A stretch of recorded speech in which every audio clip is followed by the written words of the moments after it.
Hi, I'm Noah Copeland, the director and lead developer of the Sonic fan game Sonic Triple Trouble 16-bit.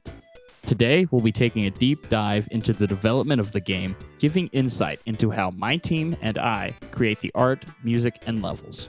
For those just joining us, the original Sonic Triple Trouble is a game developed by Aspect for the Sega Game Gear in 1994.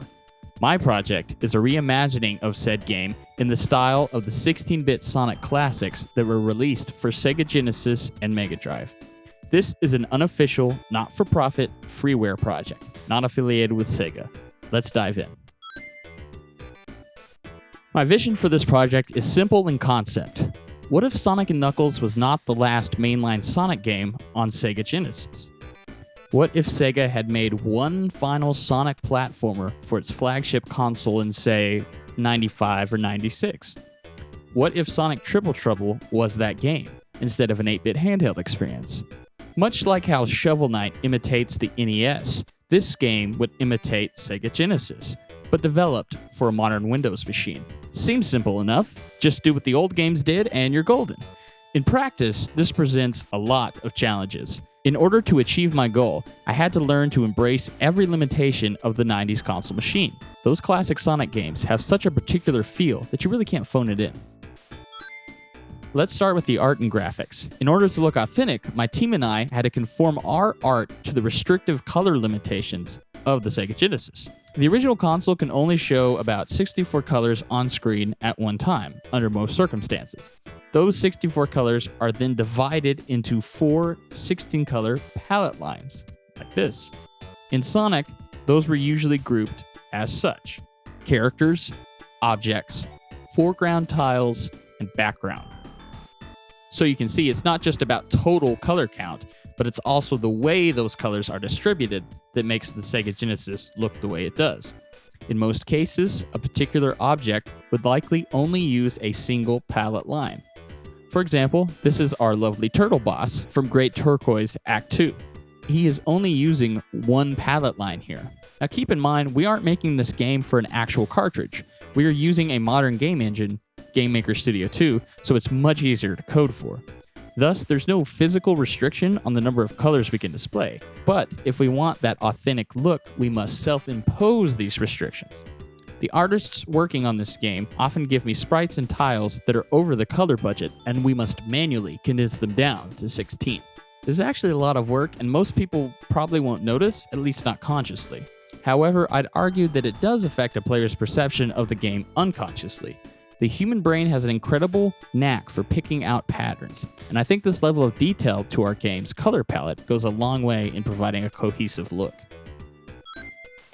On the other hand, the sound of the Sega Genesis is much more obvious than subtle color choices, as many people can easily identify it.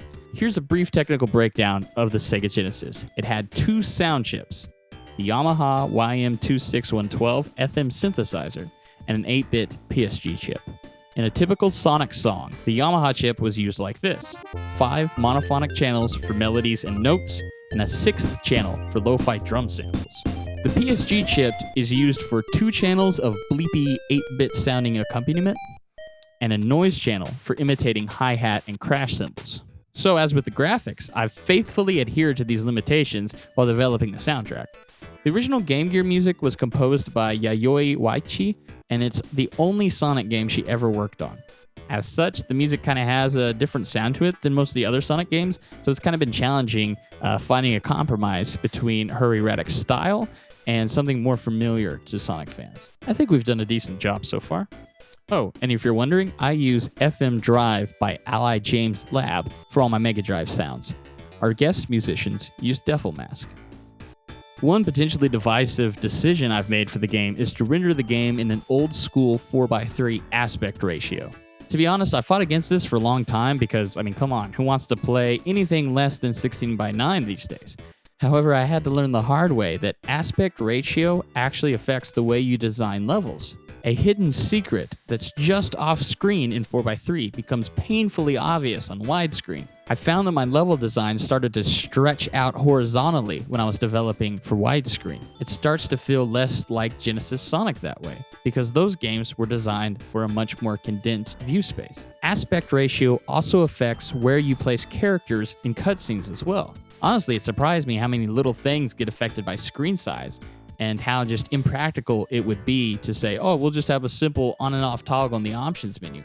You'd have to rework a lot of things for the different aspect ratio. And since I'd already committed to faithful accuracy in every other department, I decided to just bite the bullet and embrace my old friend 4x3.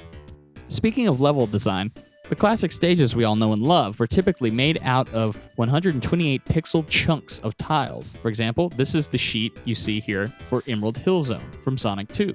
As you probably guessed, my game does the same thing. All of our levels are created out of 128 pixel chunks. You are looking at the chunks for Tidal Plant Zone right now. Honestly, I think assembling these chunks has been the most exhausting part of development, as it can be quite draining. Now, originally, my plan was that I was going to simply take the existing level design of the Game Gear games and just upscale it for the 16-bit aesthetic. I found out that this simply doesn't feel right. See, Genesis Sonic physics are very different from 8-bit Sonic physics, and the old layouts simply don't translate naturally. I spent probably the first year of this project trying to fit that square peg in a round hole. I learned the hard way that I needed to focus on emulating Genesis-style levels while keeping the spirit of the Game Gear games. Here's an example of how I might reinterpret a map. The left is the original, and the right is my remake. When you zoom out, you can see that I've maintained the same general contour of the level's path. But if we were to zoom in into any particular point, you'd see a lot of differences along the way. So it's not a literal translation, but more of a spiritual translation. You can see another example here in Great Turquoise, Act 2.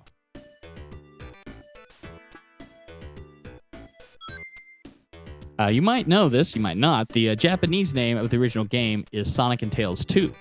In my remake, this is taken quite literally, as you will play as both Sonic and Tails throughout the whole story campaign, with the ability to switch between the two freely at any time. I think this kind of gives the game a unique feel and is a nice change of pace. If this truly would have been the last hypothetical Sonic title on Genesis, I imagine the developers would be trying new things and pushing limits. For example, my remake opens with a prologue stage, which is something unprecedented in classic Sonic. But even though I was beholden to the restrictions of the hardware, I didn't feel beholden to the laws of the old Sonic games, because any sequel of Sonic never really held to those laws either.